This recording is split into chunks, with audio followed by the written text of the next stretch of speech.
Te fascinan los temas de misterio, los temas ocultos, los temas de la historia que no nos han contado, de la religión o de la historia de la cultura de la humanidad y la evolución. Soy Ricardo Marquina y te llevaré en un viaje por todos estos temas tan interesantes y desconocidos para muchos. Bienvenido a Las Sombras del Tiempo.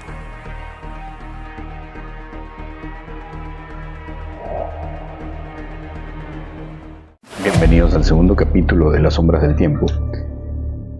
Y quiero agradecerles por haber visto el primer video.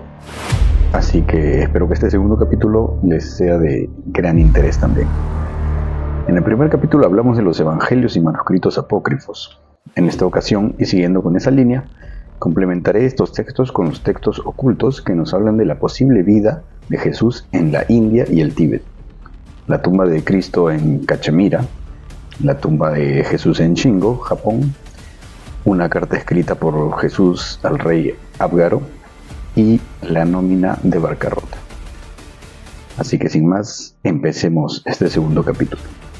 Empecemos entonces con la sinopsis del libro de la vida desconocida de Jesús.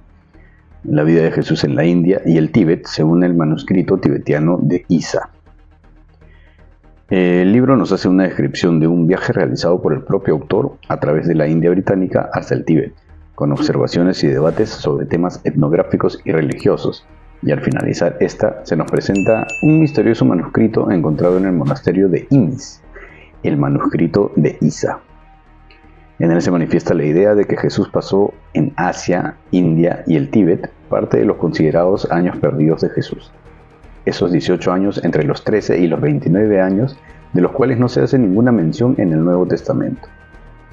Este libro le llevó al autor a enfrentarse con las opiniones de mucha gente que vio afectadas sus creencias y sus credos, y la oposición de estas personas.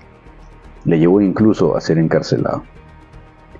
Se crearon falsas historias sobre su vida para tratar de desacreditarlo y de ridiculizarlo, tras la publicación de esta obra, muchas de las cuales no se sostienen más a más, cuando la buena posición social y económica del autor no le hacían necesario mentir sobre estos asuntos para ganar más reconocimiento, estatus o dinero que ya tenía. Recuerden que quien busca la verdad no debe tener miedo de enfrentarse a ella.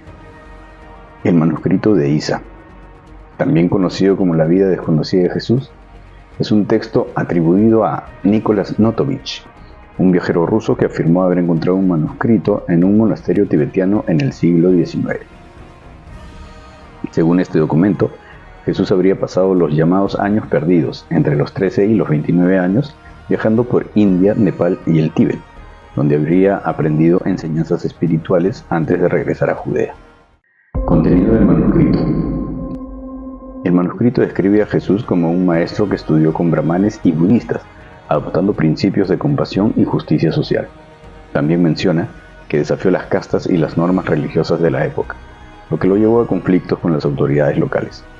Según el texto, Jesús habría aprendido medicina y sanación de los sabios hindúes, filosofía budista, incluyendo la importancia de la compasión y el desapego, y principios de igualdad, rechazando la discriminación de castas y promoviendo la dignidad humana.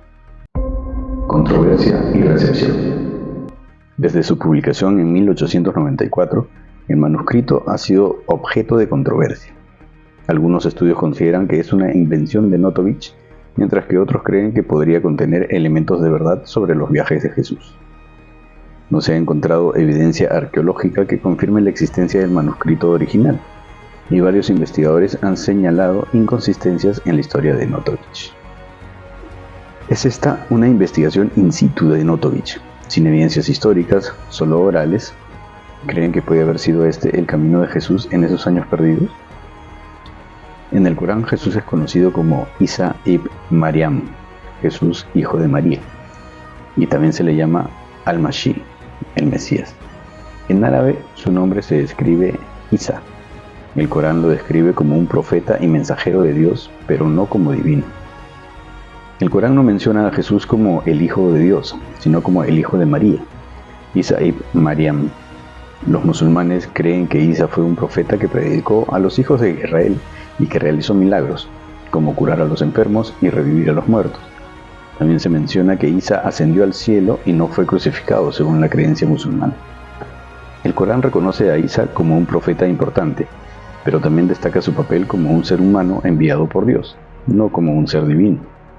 En resumen, el Corán no comparte la creencia cristiana de que Jesús es el Hijo de Dios, sino que lo ve como un profeta de Dios y un mensajero.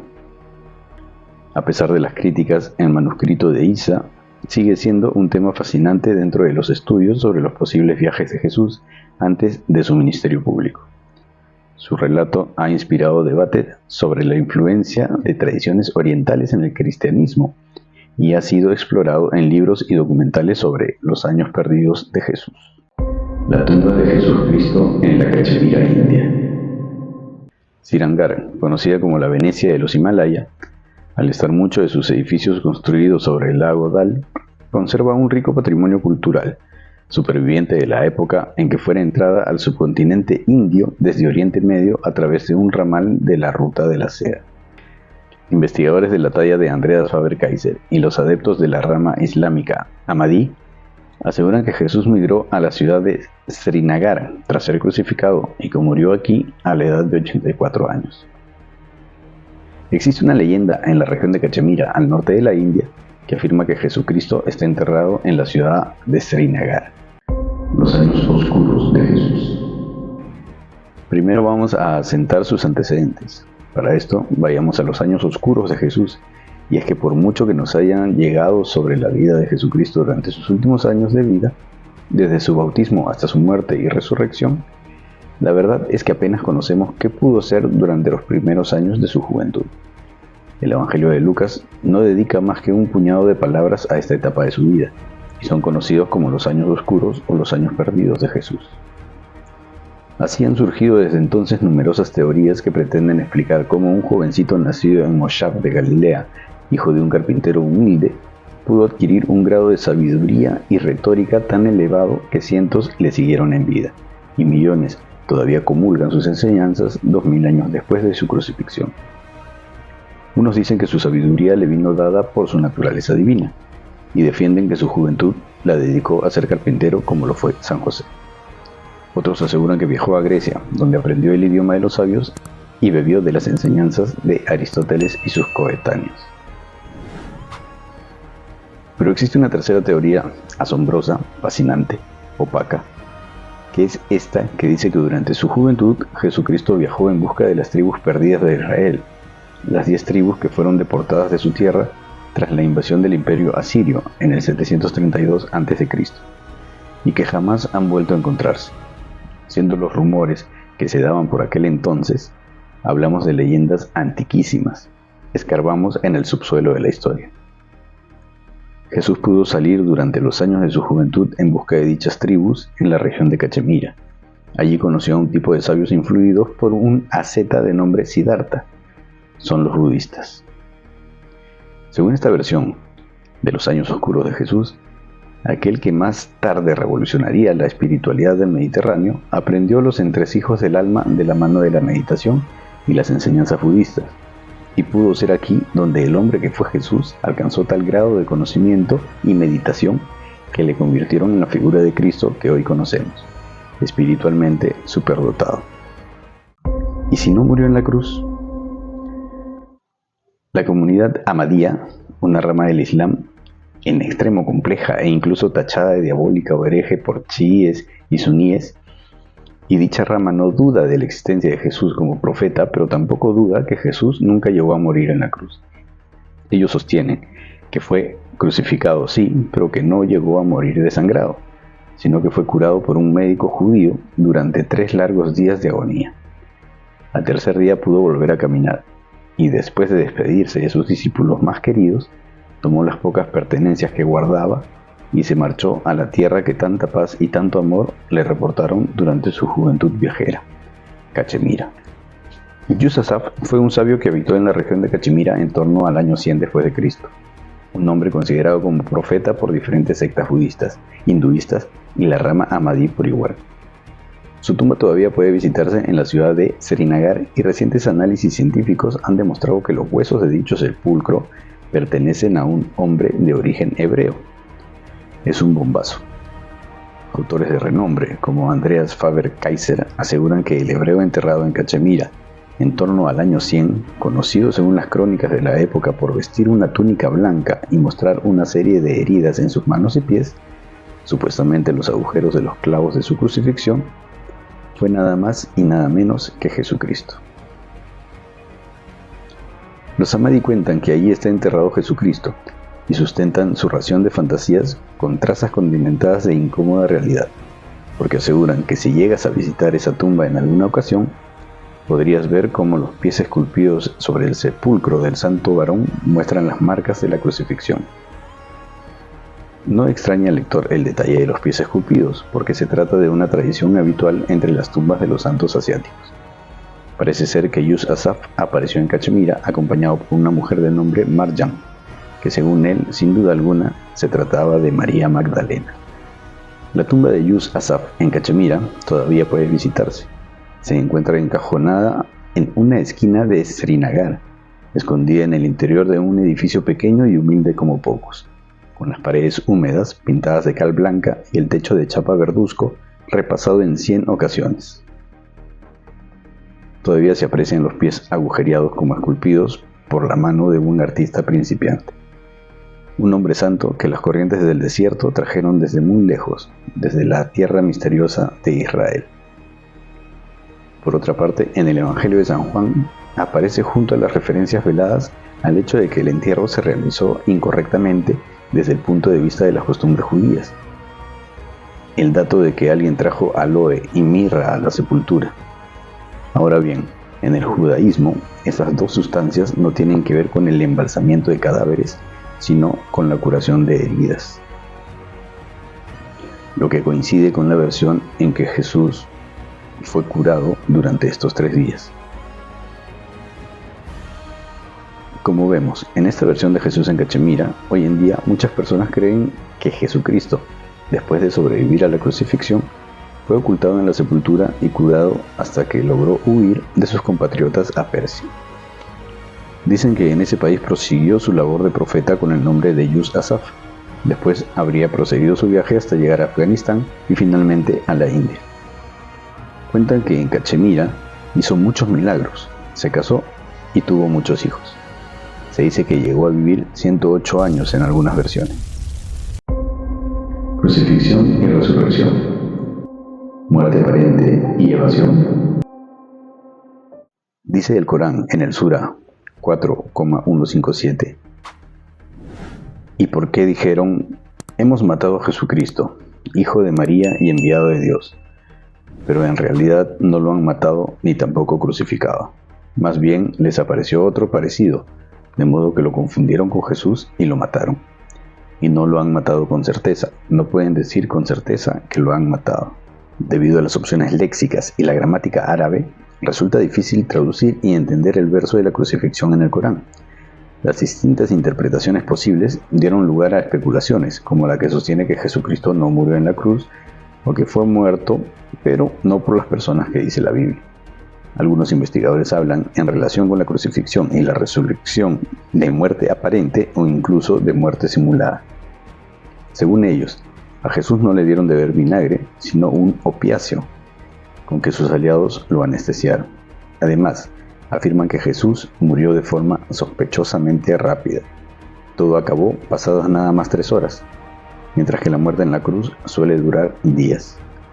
Finalmente, en la tumba, Jesús habría vuelto en sí y huido a la India. Jesús tras las huellas de Buda. No hay pruebas sólidas. ¿Por qué habría de ir Jesucristo a la India? Aún así, existen algunas reliquias históricas que apuntan a la presencia de Jesús en Cachemira. En pleno siglo XIX, el historiador y filósofo Rudolf Seidel, de la Universidad de Leipzig en Alemania, logró demostrar que los evangelios contienen muchos elementos prestados de textos budistas. Buda había vivido en la India de 560 a 480 a.C. Es posible que Jesucristo, ahora llamado Yus Asaf, se hubiera familiarizado en la patria de Buda con sus enseñanzas y las adaptara para su propia doctrina. Según Seidel, los autores del Nuevo Testamento tuvieron que basarse en un escrito que sería una especie de evangelio budista, pasado por un filtro cristiano. Cristianismo budista. Recientemente, el profesor de literatura norteamericano Zacharias P. Thundy ha demostrado que la historia de la infancia y la juventud de Jesús coincide en muchos detalles con la de Buda. Además, en los discursos doctrinarios de Jesucristo existen muchos paralelismos con textos hinduistas y budistas. Para el historiador alemán Holger Kersten, no cabe ninguna duda de que los rasgos fundamentales de la doctrina cristiana son de naturaleza budista. Tanto el milagro de la multiplicación de los panes como el de la marcha de Jesús sobre las aguas son idénticos a sendas historias milagrosas que se cuentan del Buda histórico. En el caso de los panes, no solo coincide el propio fenómeno, sino también el número de personas, de panes y de cestos con las obras. La historia de la marcha sobre las aguas es por su estructura y su contenido casi idéntica con la tradición budista, que es más antigua. Ambos apóstoles, Sariputta en el caso de Buda y Simón Pedro en el de Jesús, se hunden en el agua por su falta de confianza. La tumba. En un lugar apartado en las montañas del norte de la India, en medio del casco antiguo de la ciudad de Srinagar, hay una casa de buena apariencia, en la que descansan los restos del profeta Yus Asaf. Los muros se construyeron alrededor del sepulcro después de que la mística reliquia fuera declarada oficialmente en 1766 monumento sagrado. En el interior hay 2 sarcófagos de piedra sobre el suelo, envueltos en una gruesa manta y rodeados de una estructura de madera. El más grande es el de Yus Asaf, y en la superficie se ven inscripciones musulmanas y fechas. La tumba propiamente dicha del profeta se halla debajo del sarcófago, en una cámara mortuoria que se puede ver a través de una pequeña abertura. Pero mientras que según la costumbre islámica, las tumbas se colocan en dirección norte a sur, la de Yus Asaf, de la que se dice contienen los restos mortales de Jesucristo, mira de este a oeste, siguiendo la tradición judía. Según los historiadores, Yus Asaf no pudo ser musulmán. El legendario profeta tampoco puede pasar por hindú. De acuerdo con los hábitos religiosos del país, su cadáver habría sido incinerado. La descripción del profeta dicen que era un hombre afable de piel clara, que vestía una túnica blanca y que, como Jesús, decía ser hijo de una virgen y hablaba con los ángeles. Es para algunos historiadores una prueba suficiente de que en esta tumba está Jesús y de que Jesús era Yus Asaf. El relieve. En el sepulcro se halló un relieve en forma de 2 huellas de pies junto al que había, se dice, un crucifijo y un rosario. En Asia, las huellas de pies junto a las tumbas de los santos son una tradición muy extendida. Las huellas suelen acompañarse siempre de distintivos característicos. Las de Buda, por ejemplo, aparecen decoradas con una cruz esvástica. Esta cruz gamada era originalmente un antiguo símbolo indio de la suerte. Los distintivos de Jesús son las cicatrices de las heridas de la crucifixión que no pueden ignorarse. A pesar de ello, los críticos se niegan a interpretar en las huellas las heridas de la pasión de Jesucristo. El historiador alemán Holger Kersten se propuso reconstruir el viaje de Jesús, alias Yus Asaf, a la India y su vida de profeta forastero en medio de la población de aquel lejano país. En una de sus primeras visitas a Srinagar, incluso logró convencer al gobernador de Cachemira, Faruk Abdullah, de que hiciera abrir la tumba. Kersten quería reforzar su tesis de que el profeta extranjero era la misma persona que Jesucristo. Pero en la fecha prevista para la apertura, se desataron violentos disturbios políticos en la región. Cachemira es desde hace decenios un foco de crisis debido a la división del antiguo principado. Mientras que la región en que se halla Srinagar está bajo administración india, ciudades como Ladakh o Gilgit están ocupadas por China o Pakistán respectivamente. Por ello, el jefe de policía se opuso a la apertura de la tumba. Esto ocurrió en 1984 y desde entonces nunca han vuelto a apaciguarse del todo las luchas territoriales y de poder en Cachemira. Así que la tumba de Yus Asaf permanece cerrada, guardando su secreto hasta nuestros días.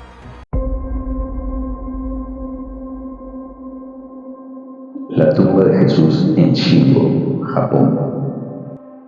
Según la tradición cristiana, la tumba de Jesús se encuentra en la ciudad de Jerusalén, concretamente en la iglesia del Santo Sepulcro, el lugar más sagrado del cristianismo y el centro de peregrinación más importante de esta religión.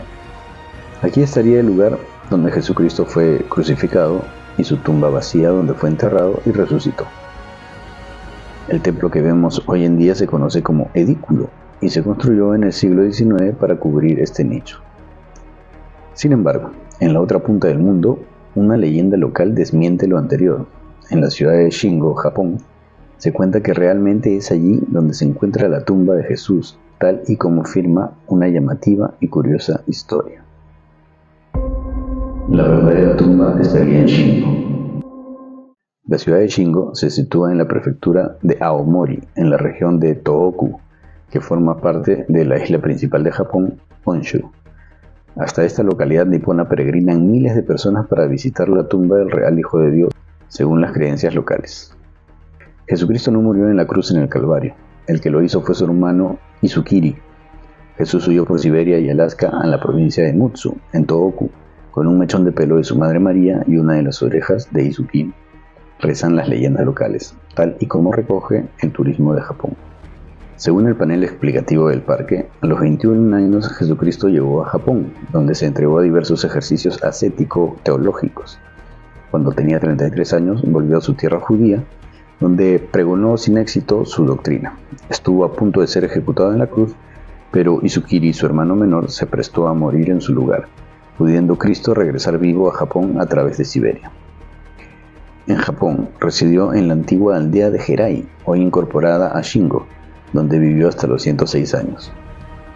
De las dos tumbas, en una reposa Cristo, mientras que la otra acoge los restos de Izukiri y su madre, María. En concreto, los cabellos de María y la oreja de Izukiri.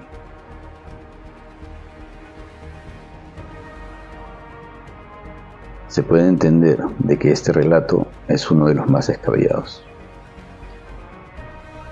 Además, cuentan que Jesús, al que aquí llaman Daitenku Taru Jurai, se instaló en lo que ahora es Shingo, con una esposa japonesa y 3 hijas, y que allí vivió como arrocero hasta que murió a los 106 años de edad. Esta creencia también sostiene que Cristo ya había visitado esta ciudad anteriormente, entre los 21 y 33 años. En Shingo podremos visitar el lugar donde supuestamente estaría enterrado, un montículo de tierra rodeado de vallas con una enorme cruz de madera y el llamado Museo de la Leyenda de Cristo. Sea como sea, este lugar se ha convertido en un punto turístico muy popular, que nos brinda una visita muy diferente en el país nipón. Existe también un centro de documentación llamado Kirisuto Nosato Denshokan, Centro de Tradición Oral Aldea de Cristo, en el que fotografías de los supuestos descendientes de Cristo o residentes en la aldea, de la relación existente entre el lugar y la tierra de los judíos, y un testamento de Cristo, escrito en japonés, comparten el espacio con aperos de labranza y atuendos tradicionales. Según la documentación expuesta, después de librarse de morir en la cruz, Cristo cambió su nombre por el de Torai Taro Daitenku, algo así como Taro Gran Cielo el Forastero, y se casó con una lugareña de Herai, con la que tuvo 3 hijas.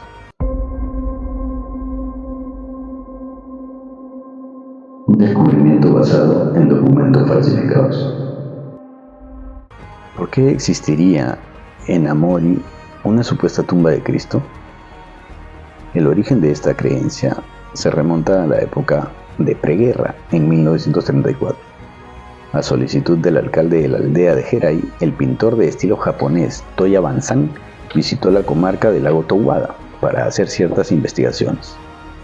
En aquella época había surgido un movimiento para convertir dicha comarca en parque nacional, y lo que pretendía el alcalde invitando al pintor era que éste le sirviera de altavoz para proclamar el hecho de que el paraje de Mayogatai, dentro del término municipal de Herai, estaba en estrecha relación con dicho lago.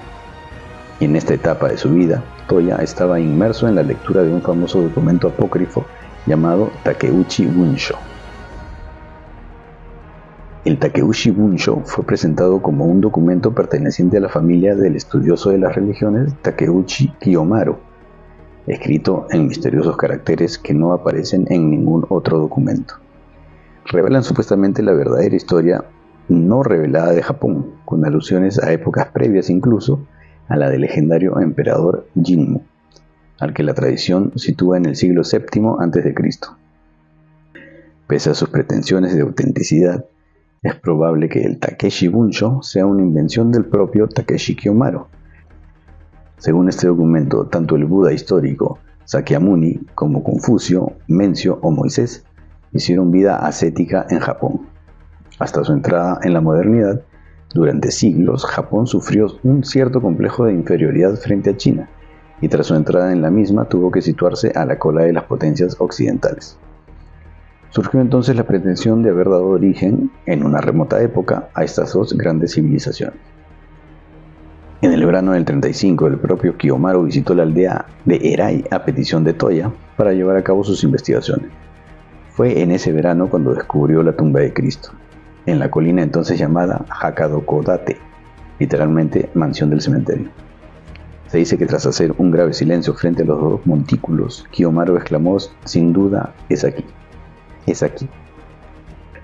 La pretensión de que la aldea fue visitada por Cristo no formaba parte de la tradición oral de la actual Shingo, un empleado del ayuntamiento que, con la intención de promover la imagen de la aldea, recorrió las casas en busca de cualquier objeto que sustentara dicha tradición.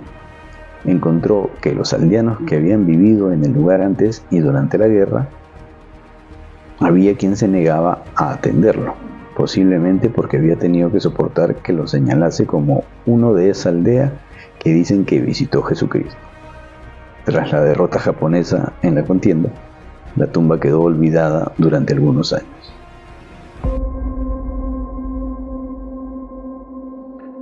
La fiesta de Cristo, una rareza que despierta curiosidad.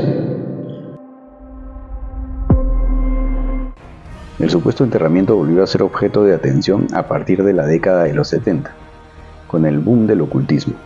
Revistas especializadas en dichos temas y novelas fantásticas difundieron la existencia de la tumba de Cristo.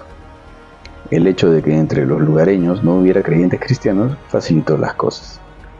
Autores de gran renombre en Japón como Takahashi Katsuhiko o Saito Sakae también se han hecho eco en sus obras de su existencia. Resulta bastante impactante ver a las mujeres vestidas de kimono ejecutar un bonodori alrededor de una gran cruz. La fiesta de Cristo aparece en todo tipo de programas televisivos y guías, y con el nuevo siglo ha empezado a ser difundida también por las redes sociales, de modo que hoy en día la aldea de Shingo se ha convertido en un punto de atracción turística, si no de primerísima categoría, sí al menos conocido en todo el país.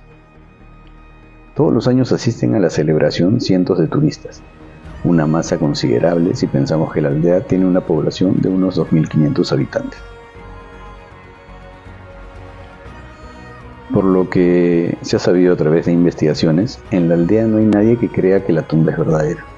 Es más bien entre los turistas llegados de fuera donde pueden encontrarse algunos que lo creen, si bien son una pequeña minoría. Siendo así, ¿verán los lugareños esta tumba como un simple recurso turístico que les permite llevar a cabo con éxito de asistencia a este evento anual? Según el Kannuchi que oficia la ceremonia, sea quien sea la persona enterrada, lo importante es rendir homenaje a su alma.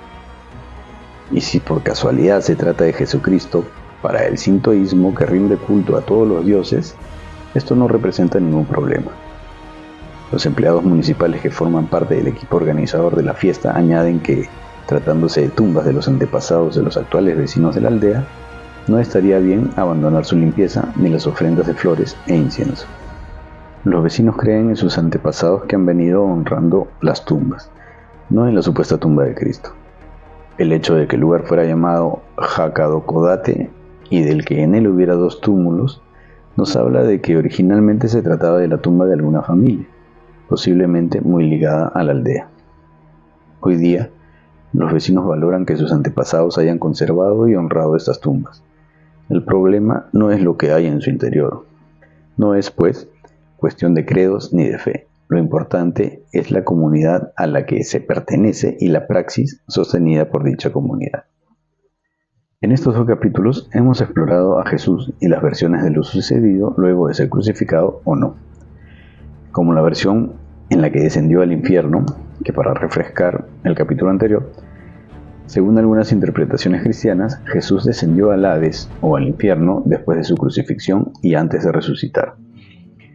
Este concepto se basa en pasajes como Efesios 4:9, Pedro 3:18-19, donde se menciona que Jesús predicó a los espíritus encarcelados. La tradición cristiana primitiva, especialmente el Evangelio oculto de Nicodemo, describe este descenso como una victoria sobre Satanás, librando a los justos que esperaban la redención. La versión de Judas crucificado en lugar de Jesús, en algunas interpretaciones esotéricas y gnósticas, sostienen que Judas Iscariote fue quien realmente fue crucificado en lugar de Jesús. Esta idea se encuentra en el Evangelio de Judas, un texto oculto descubierto en el siglo XX, que presenta a Judas no como un traidor, sino como el discípulo más cercano a Jesús, quien cumplió su voluntad al entregarlo. Según esta versión, Jesús habría escapado de la crucifixión y Judas habría sido sacrificado en su lugar, lo que contradice los relatos tradicionales de los evangelios canónicos. Y lo que tocamos en este capítulo, la tumba de Jesús en Cachemira y la tumba de Jesús en Shingo, Japón.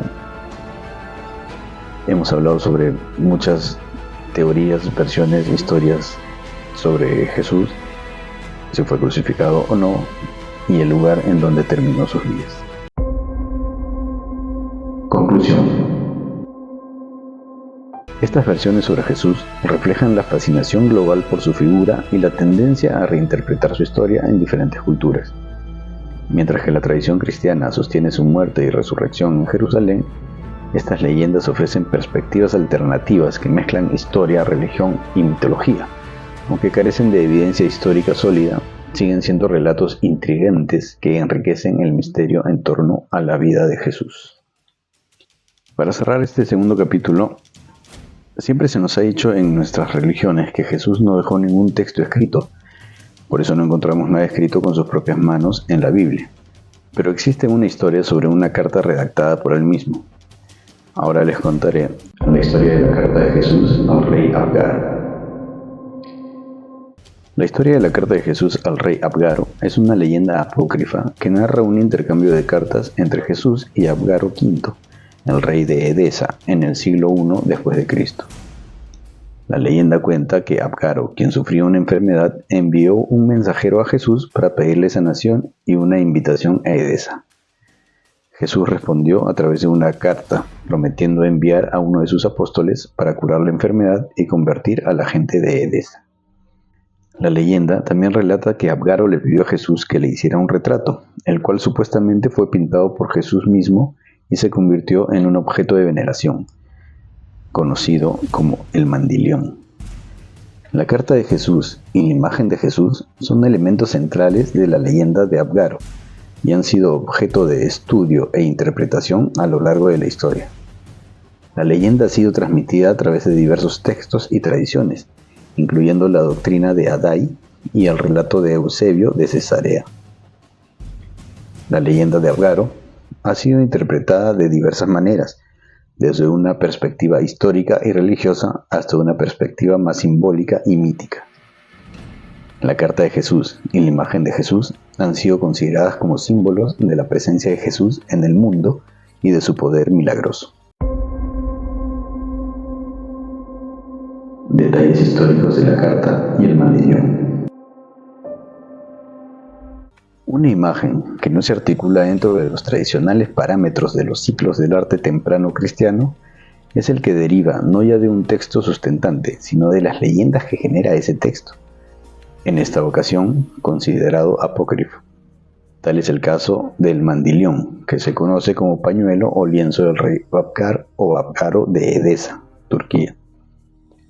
Se trata de un retrato archeiropoiete, del griego poieo, hacer, y keir, mano, no hechos por la mano del hombre, de Jesús, una imagen tomada directamente del rostro divino, y por lo tanto verdaderamente e igual al original.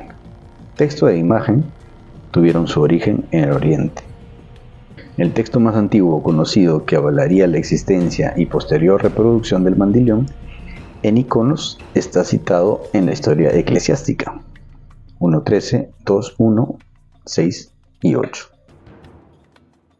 Y son dos cartas tituladas copia de la carta que el rey Abgaro escribió a Jesús y que le envió a Jerusalén por medio del correo Ananías, contestación que envió al rey Abgaro por el correo Ananías, y traducido por el propio Eusebio de un documento siriaco encontrado en los archivos de Edesa.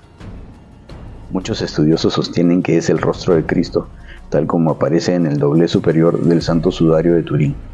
Aunque así fuera, lo cierto es que las cartas son posteriores a la aparición de los primeros iconos hoy perdidos.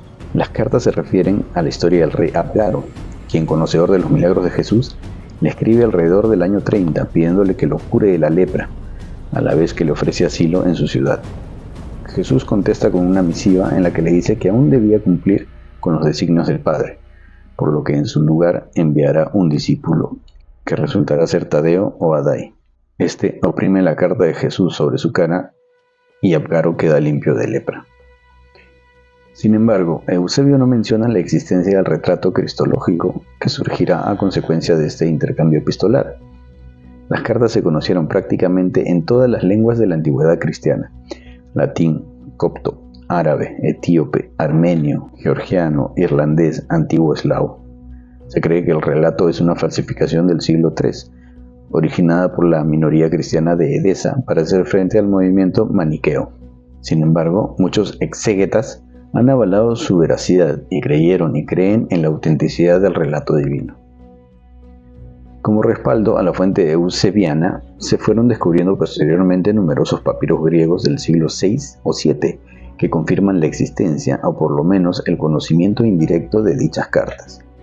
Se trata de papiros de Fayum, Göteborg y Mesana, que si bien coinciden con el texto de Eusebio, presentan un añadido al final de la respuesta de Jesús, que muy bien puede tratarse de una frase del original, omitida deliberadamente por Eusebio en su celo dogmático. Y esta dice: «Y mi discípulo hará tu ciudad inexpugnable contra los ataques de tus enemigos».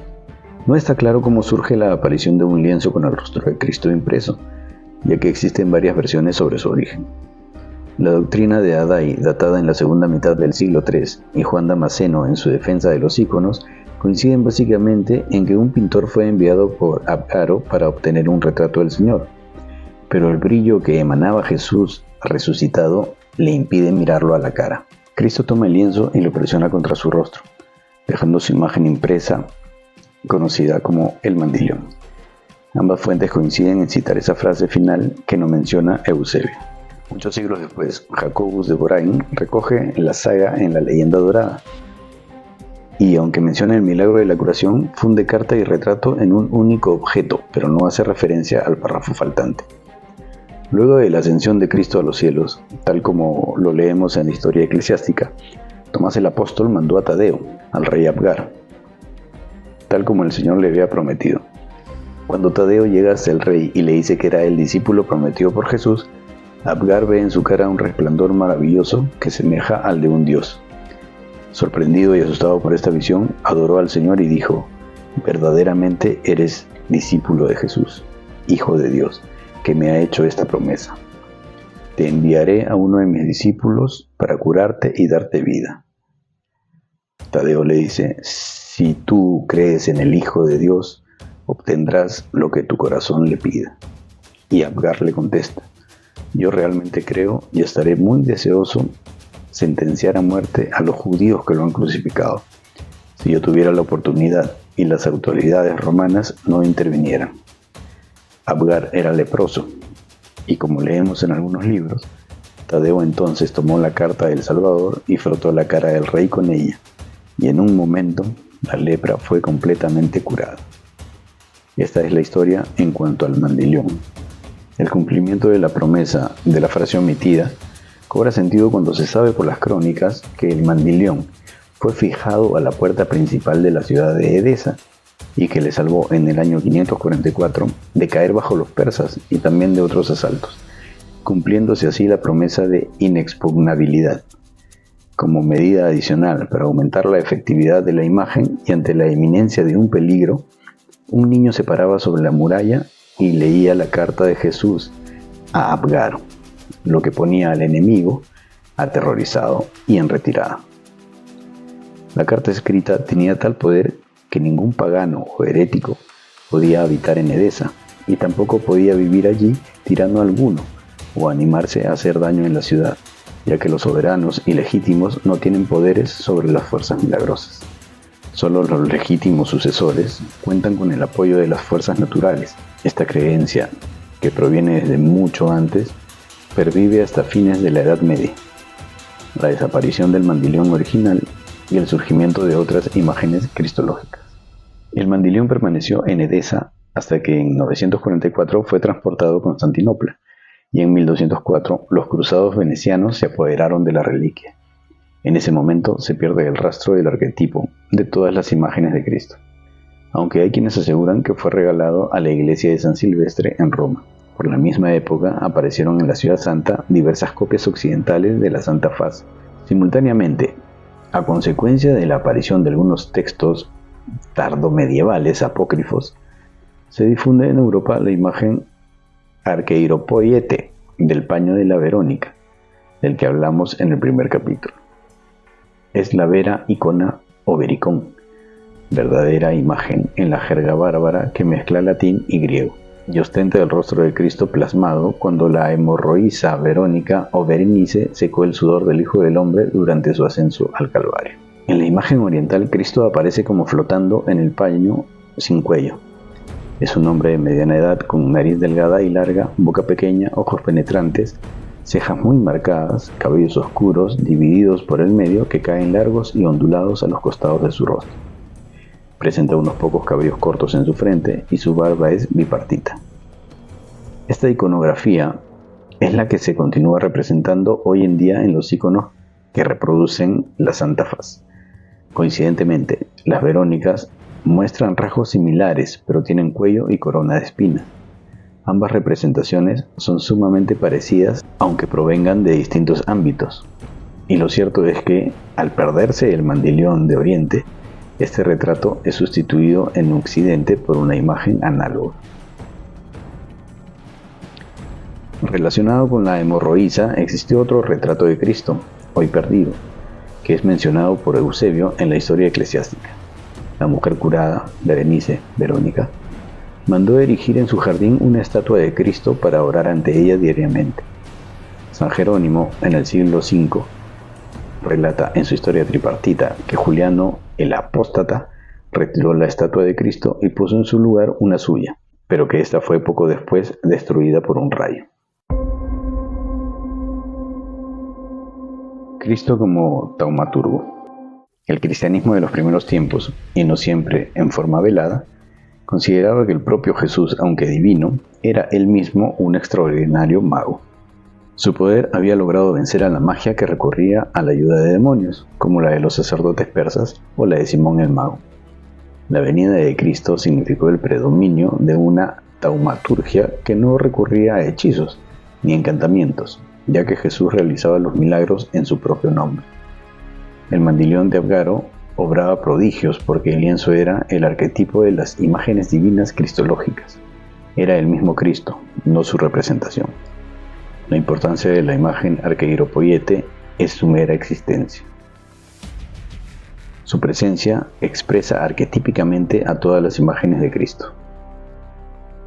El principio actuante de la magia es que todos los seres, humanos o divinos, pueden ser utilizados por quien sepa conducir dicho principio a través de las ceremonias y hechizos. La ceremonia actuante era la lectura de la carta por un niño y el hechizo la fuerza del Cristo presente en un retrato impreso por su propia emanación. Conclusión. Hasta el día de hoy, ninguna de las iglesias cristianas ha revertido la condición de apócrifos de los textos erradicados del canon por el Papa Gelasio en el siglo V, entre los que se encuentran las correspondencias entre Abgaro y Jesús. Pero las imágenes posteriores, fundadas en el lienzo original, continúan siendo reproducidas casi ininmutablemente. y estos íconos son profundamente venerados hasta nuestros días en las iglesias orientales, si bien carecen del omnimodo sentido milagroso y protector del original. Sin embargo, aunque las circunstancias de su origen y sus leyendas ya no existan en el imaginario popular, el mandilón, copia de un no original sobre el que probablemente se desconozca su trayectoria, es considerado, sin duda alguna, el auténtico retrato de Cristo. A continuación, la carta de Jesús al rey Abgaro. Abgaro, rey de Edesa, a Jesús el Salvador, que se ha manifestado en Jerusalén. He oído hablar de las curaciones que has hecho sin usar hierbas ni otros remedios ordinarios, y sé que devuelves la vista a los ciegos, y que haces andar a los cojos, y que limpias la lepra, y que arrojas los demonios inmundos, y que curas las enfermedades más crónicas, y resucitas a los muertos. Y oyendo tales cosas, me he persuadido de que tú eres Dios o Hijo de Dios, y que estás en la tierra con el fin de realizar esas maravillas. Y por eso te escribo, para suplicarte que vengas a mí y me cures de la enfermedad que me atormenta. Y he oído decir que los judíos murmuran de ti y que te preparan celadas. Y yo poseo una ciudad que es pequeña pero honesta, y bastará para los dos. Supuesta contestación de Jesús a Abgar. Bienaventurado seas tú, Abgar, que crees en mí sin haberme conocido, porque de mí está escrito, los que lo vean no creerán en él, a fin de que los que no lo vean puedan creer y ser bienaventurados. Cuanto al ruego que me haces de ir cerca de ti, es preciso que yo cumpla aquí todas las cosas para las cuales he sido enviado, y que después de haberlas cumplido, vuelva a aquel que me envió. Y cuando haya vuelto a él, te mandaré a uno de mis discípulos para que te cure de tu dolencia y para que comunique a ti y a los tuyos el camino de la bienaventuranza. La carta de Jesús según la versión de Luis de Dios. Yo, Jesucristo, Hijo de Dios vivo y eterno, a Abgaro, rey de la ciudad de Edesa, la paz sea contigo. Dichoso tú y bienaventurado tu reino de Edesa, pues que sin nunca verme has creído en mí. Tú serás siempre dichoso, así como tu pueblo. Y la paz y la caridad se multiplicarán en tu ciudad, y en ella brillará una fe sincera en mí, y la ciencia estará en ella. Yo, Jesucristo, Rey del cielo, he venido a la tierra a salvar a Adán y a Eva y a su raza. Sentencias que acompañó a Jesús a la carta, según el manuscrito árabe de la biblioteca de Leiden, en que se halla esta versión. Yo me someto de mi propio grado a los dolores de la pasión y a la cruz. Yo no soy solamente un hombre, sino un Dios perfecto y un hombre perfecto, y he sido elevado hacia los serafines.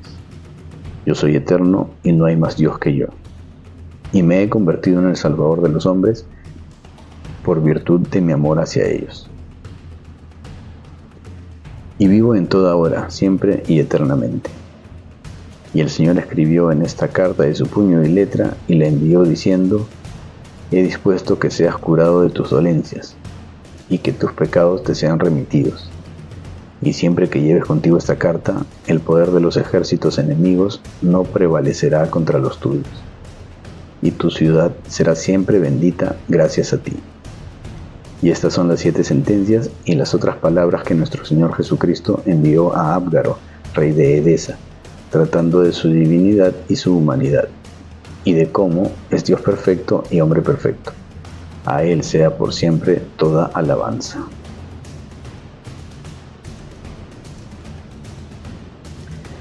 Y bueno, cerraré este capítulo con una historia asociada a esta carta, que ha tenido un poder fundamental de protección, como vimos en la historia del pueblo de Edesa. La nómina de Barcarrota. En 1992, en el mes de agosto, Ascensión Saavedra heredó una casa antigua de la familia donde iba a vivir con su esposo, en Barcarrota, Extremadura, España, cuando durante las obras de reforma de esta vivienda se hallaron emparedados 10 libros impresos y un manuscrito del siglo XVI. Estos tenían una especie de círculo encima. En un inicio, Ascensión no les dio importancia y los mete en una caja de zapatos y los guarda, olvidándose de ellos. Luego de unos años le da curiosidad por saber si estos libros tienen algún valor y los lleva a Mérida, con expertos libreros y expertos en literatura antigua, en donde le decían que no tenían ninguna importancia, pero le ofrecían cantidades grandes de dinero por ellos, por lo que ella empieza a sospechar, hasta que se descubrió que estos ejemplares tenían un valor incalculable, ya que eran ejemplares únicos del índice de libros prohibidos por la Inquisición, de los cuales ya no había copias. Los libros encontrados pueden situarse en un arco temporal que va desde 1525 a 1554 y tienen en común su carácter heterodoxo. Se trata de obras comprometedoras por sus contenidos o por su autoría, incluidas mayoritariamente en los índices inquisitoriales de libros prohibidos de la época. La mayor joya bibliográfica del hallazgo es, sin duda, el Lazarillo de Tormes, impreso en Medina del Campo, Valladolid, en 1554. Una edición desconocida hasta el momento, siendo la primera en editarse facsimilarmente en julio de 1996 y en su edición completa, ya que también fue vetada por la Iglesia por en ella hablar mal de los curas y demás. Y contiene capítulos que eran desconocidos hasta encontrarse este ejemplar. Junto a la joya de nuestra literatura picaresca y la curiosidad señalada entre los libros emparedados, se encuentran también un manuscrito italiano de contenido erótico, un pequeño tratado de exorcismos, un ejemplar único de la oración de la emparedada en portugués, oración perseguida por la Iglesia, pues en ella se prometía que el que la recitara cierto número de veces no pasaría por el purgatorio, sino que iría directo al cielo, y su casa tendría protección total contra los robos y ataques, una oración mágica y prohibida. También una edición latina de la Lingua de Erasmo o un tratado de quiromancia, de lectura de manos, además de otros ejemplares. Entre los libros secretos también se encontraba el amuleto conocido como la nómina, realizado en el siglo XVI, en Roma y perteneciente al portugués Fernão Bradão, como consta en la orla exterior del documento. La nómina lleva un texto en latín, cuya traducción se les hará familiar. Dichoso tú que has creído en mí, sin haberme visto, porque de mí está escrito que los que me han visto no creerán en mí, y que aquellos que no me han visto creerán y tendrán vida.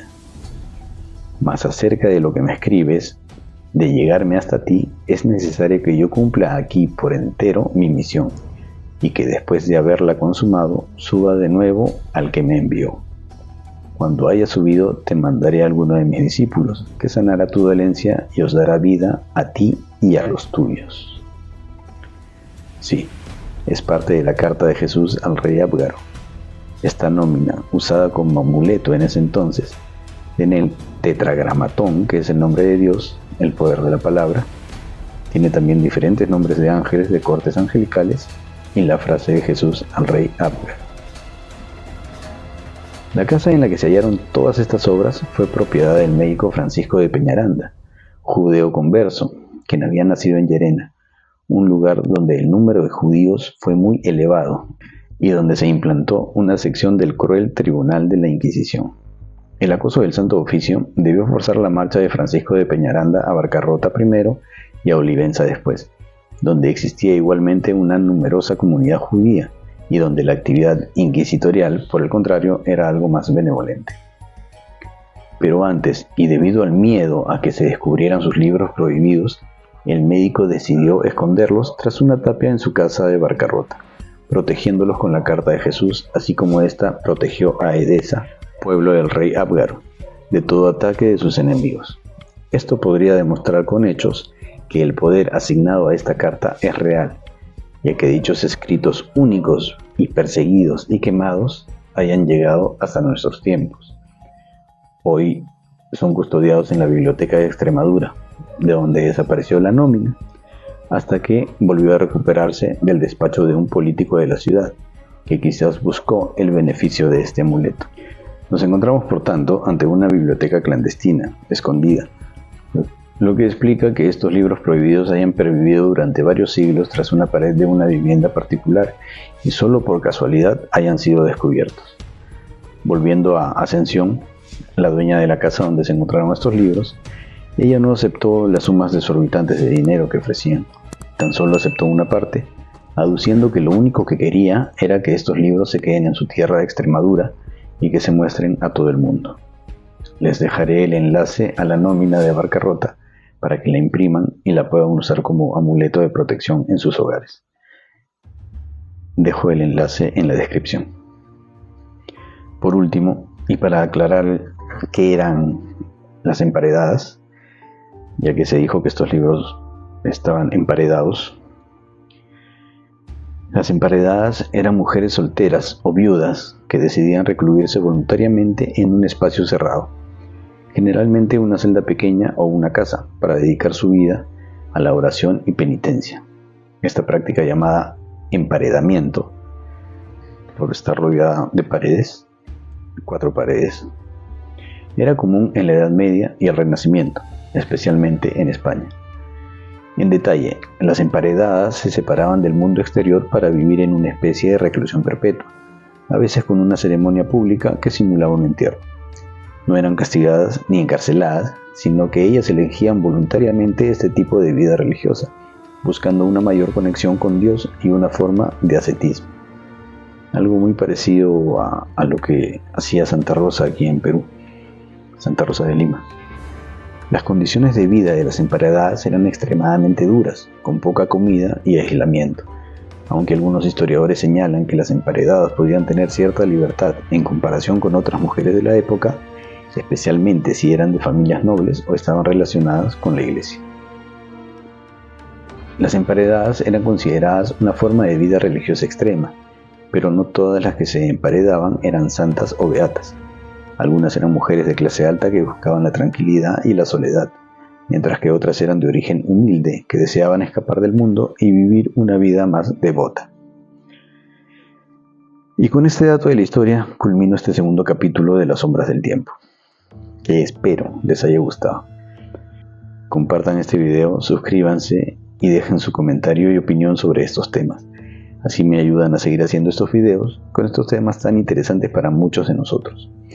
Gracias por ver este video. Hasta el próximo capítulo.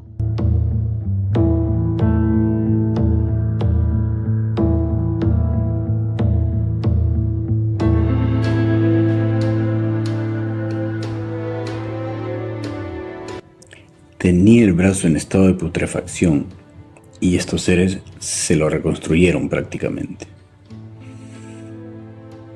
Con este brazo podía levantar un motor de carro con una sola mano. La gente hacía cola en su casa para que con esa mano les cure sus problemas de salud. Según cuentan sus familiares, podía revivir animales. ¿Conocen esta historia? Esta es la historia más fascinante del contacto, abducción y curación extraterrestre.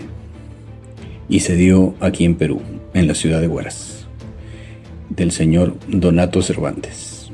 Si no conocen la historia, no se pierdan el próximo capítulo. Chau. Somos una raza creada por seres más avanzados que nosotros. No pertenecemos a este planeta. Hay muchos seres dimensionales que pueden hacerse visibles en nuestro plano. Sí se recuperaron naves no identificadas y a sus tripulantes. Dios no existe como nos lo han hecho creer. No hay un pecado original o un infierno, son inventos de la religión. La Biblia fue escrita por humanos y con muchos años de diferencia entre sí. La Ouija es una farsa de nuestra mente basada en el efecto ideomotor. Las pirámides ya estaban cuando nació la cultura egipcia. La ciencia sí da respuestas. Nuestro cerebro no tiene límites, por eso nos limitan y nos atontan. Se hicieron muchos experimentos en pos de la ciencia, muchos de ellos inhumanos. En algún momento la Tierra fue un lugar de paso para muchas razas de otros mundos, entre dimensiones y planetas, y eso quedó plasmado en las culturas antiguas. Era como una película de Star Wars. Hay muchos seres llamados elementales que son muy parecidos a seres desconocidos, vistos y grabados en algunos casos. La religión católica la creó un romano para expandir sus territorios, el emperador Constantino con el Edicto de Milán. El amor es un proceso neurológico que dura aproximadamente 2 años según la ciencia. Según la historia, la luna ha sido explorada más que el fondo del océano. El 98% de exorcismos son un trastorno disociativo que antes recibía el nombre de histeria, trastorno de trance, trastorno de personalidad múltiple y es también conocida como demonopatía o demonomanía. Y nunca le pasó a un creyente. Pero el otro 2%, gigantes, sirenas, duendes, fantasmas, ovnis, abducción. Soy Ricardo Marquina.